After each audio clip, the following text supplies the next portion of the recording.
Good morning, student. Today we are going to revise the chapter The Mughal Empire. At the time, or you can say that in the early 16th century, India was an easy prey for any invader as it was divided into a number of small states. These small kingdoms were incapable of standing off any foreign aggression. Delhi had lost its glory under Ibrahim Lodi. His personal official opposed and invited Babur to invade India.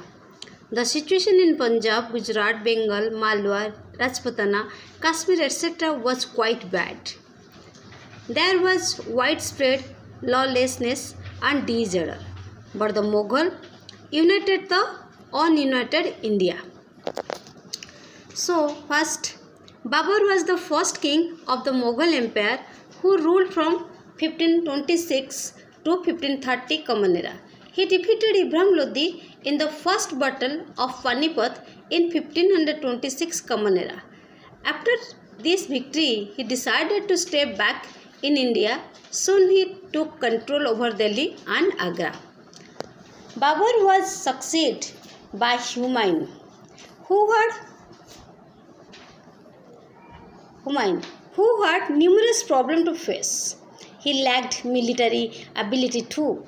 His father had failed to crush the power of Afghan for good. Thus, Humayun was defeated by Afghan Sher Shah Suri at Chausha and Kannauj and was forced to leave India. Humayun met a sudden death. As a result, his son Akbar ascended to the throne since he was 16. Bahram Khan was appointed as the guardian, or under his guardianship, Akbar was born and brought up. So, next, Babur conquered a large part of India. Akbar adopted the policy of religious tolerance.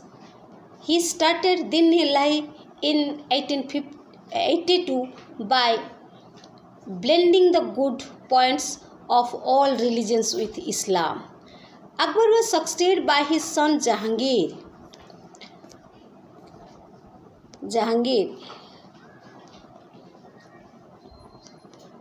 He continued Akbar's liberal and secular policies. He maintained friendly relations with Rajput. After that, Shahjahan came to the power. Shahjahan succeeded Jahangir in 1628. The Mughal Empire reached its greatest prosperity during his reign. His ministers were efficient and able. He increased the magnificence of the court. He is known as an engineer king. After that, Aurangzeb came to the power. Aurangzeb took over the throne in 1658 by putting his sick father in prison. He assumed the title of Alamgir. He was a Muslim fanatic and opposed religious tolerance. Aurangzeb's rules was a period of ceaseless war in different parts of India.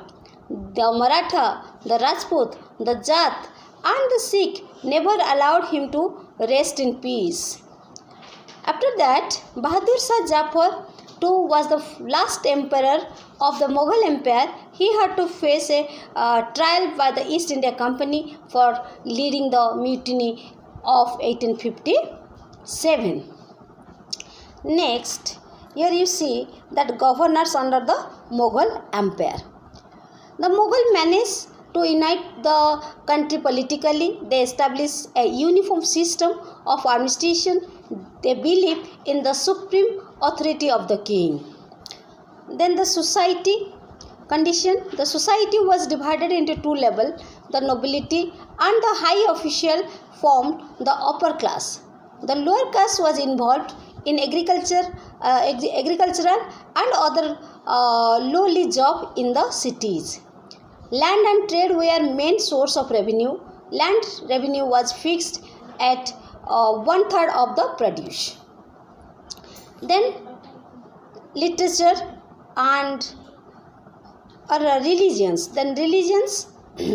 The Mughal emperor were the follower of Islam. Akbar was the first Mughal ruler to adopt policy of religious tolerance towards other religions to build a strong empire in India. Then literature and the architectures. Literature and architecture flourished during the Mughal period. Tansin was the famous jewel of Akbar's court. Persian, Hindi and Urdu literature prospered. And also the Mughal built the fine specimens of architectures. Humayun Tomb, Shalimar Bagh, Red Fort, Jama Masjid, Taj Mahal, etc. are some of the example of the fine architectures. So these are the main points of the total Mughal empires, and also I am asking about that Bahadur Shah Jafar. Here is the pictures Bahadur Shah Jafars. I have prepared a lot of questions about the Mughal empires, and in this PDF you can able to see that all the kings are here, and so many questions prepared on them. So I'll send this PDF in your group today. So you prepare all for the exam. These questions are generally based on MCQs. So you prepare well, and next class we discuss about this particular questions. Okay. Then thank you everybody.